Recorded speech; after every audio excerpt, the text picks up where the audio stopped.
Oh, now that I look at this, I don't think this is gonna work. This is too tacky. This is kind of too preppy. Oh, dogs, that's so good. This would be nice.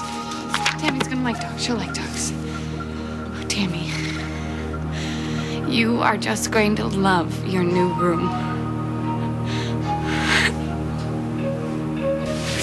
Gentlemen, Your Honor. sorry to keep you waiting.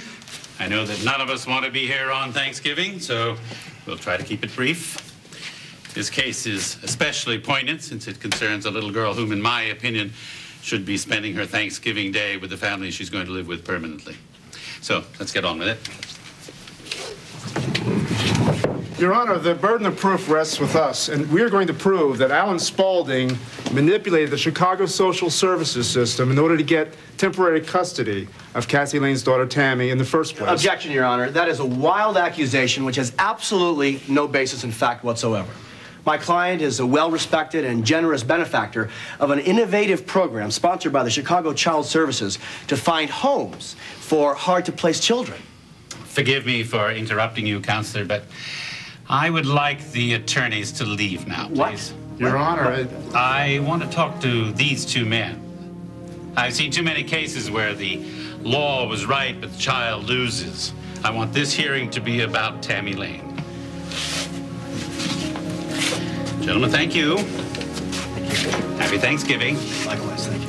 Please close the door after you.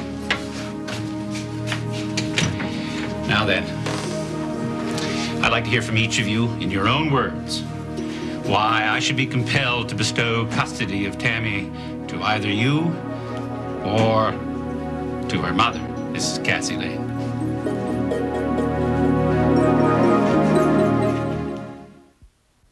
You're right, Abigail. I do know you. And I know the philosophies you were raised with. I lived it myself. I devoted my life to that religion. But in a sheltered community like Goshen, it works. You're living in a different world now.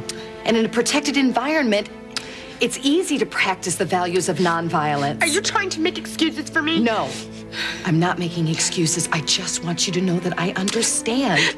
I don't understand. I don't understand. I've gone against everything I was ever taught. All those ideals and everything that I have always lived by. To turn your cheek and not believe, and not give in to rage. I know, Abby, but there comes a time. No, it is wrong, Reba. You always, you must never, ever, you have to walk away from the possibility of violence. And those are the words that I was brought up with, and they were not just words that I was taught. They're what I believe. Until yesterday, when I'm sorry. I can't stop thinking about this. I can't. It won't leave my head. Have you spoken to Ross? He's with the judge. Abby's gonna be coming home soon. Well, that's good news. Honey, whatever happens, we are going to deal with this, all of us. We're gonna get through this together, okay? I'm gonna call you later at Rick's. I love you. I love you.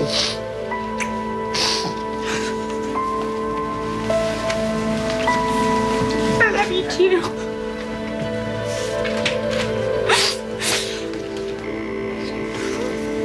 Why is she gonna call me at your house later? She said she's gonna call me at your house. Ross, I know. Ross wanted to keep you here for your protection, but I got him to change his mind. I told him I could take care of you, honey. He's gonna change the plea. Rita, that's good news. No, it's not good news. Of course it is. You know what it means? It means you can come home for Thanksgiving with me. No, I can't go home with you. I have to stay here. You know that today is a very, very special day. I know, Mommy. Yeah, it's our first Thanksgiving with our new family. And you know what?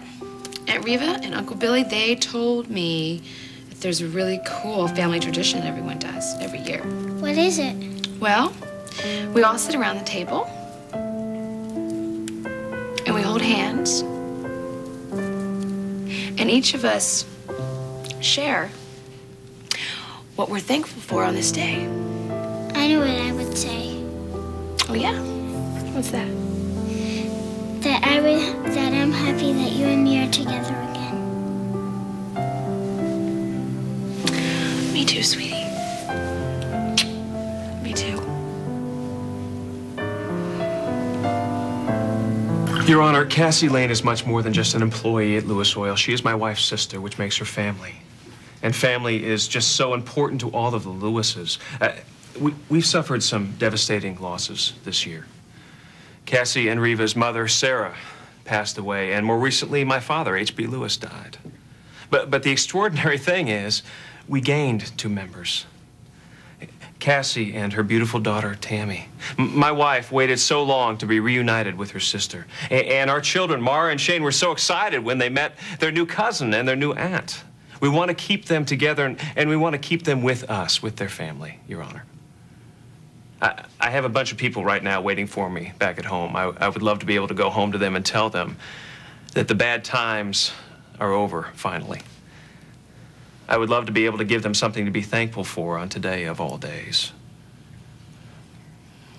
And I would be most grateful if you would help me with that. I believe that's all I have to say. Mr. Spaulding? Your Honor, Mr. Lewis paints a very rosy picture of the kind of mother he would like to believe Cassie Lane is. But the truth of the matter is, when I found Cassie in Chicago, Tammy was already in foster care. Her life was far from a pretty picture. Her father, Cassie's husband, is a known drug dealer, and she had exposed this little child to this element of society. Now, before Miss Lane worked for Lewis Oil, she was an exotic dancer, Your Honor, more commonly known as a stripper. Now, I seriously question whether a woman who has shown such poor judgment in a marriage partner and jobs is fit to raise this child. You have a valid point. Your Honor, I give you my word that if you grant me custody of this little girl, she will have more love, more security with me than she will anywhere else. Excuse me, I'm sorry. I don't mean to interrupt, Your Honor, but Mr. Spaulding is doing something he does a lot. He's telling his version of the truth, which is not the truth at all. The reality is this. Cassie didn't know that her husband was dealing drugs, and the minute she found out, she threw him out of the house. And the only reason she was working as a stripper was so she could get enough money to hire a lawyer to get her daughter out of the foster home that she was in so she could be where she belonged with her mother. Mr. Spaulding, with everything you said, calling into question the fitness of Miss Lane as a parent, there's one thing I still don't know. Why do you want this child? Don't you think she needs a mother? Despite whatever material considerations you can give her, you certainly can't give her that. Your Honor, with all due respect, Cassie Lane is not married, and she was not asked this question. I don't think that it is fair that I should be considered any less a viable parent just because I'm a single man. Now, you ask me the question, why do I want custody of little Tammy? I can tell you what it meant to me to have custody of Tammy. Now, before she came into my life, there was an emptiness, the kind of emptiness that only a little child can fill. Now, taking care of her brought me joy and meaning that my life had never known before. Well, thank you for your very articulate statements, gentlemen. I venture to say that the lawyers could hardly have presented a better case to their client. This is a very difficult decision. But it's obvious that Tammy is a very lucky little girl to have so many people who care so much about her. I'm sure the one thing we can say is that we all want what's best for her. Now, if you'll excuse me, I'm going to chambers to deliberate, and I'll return shortly with a decision.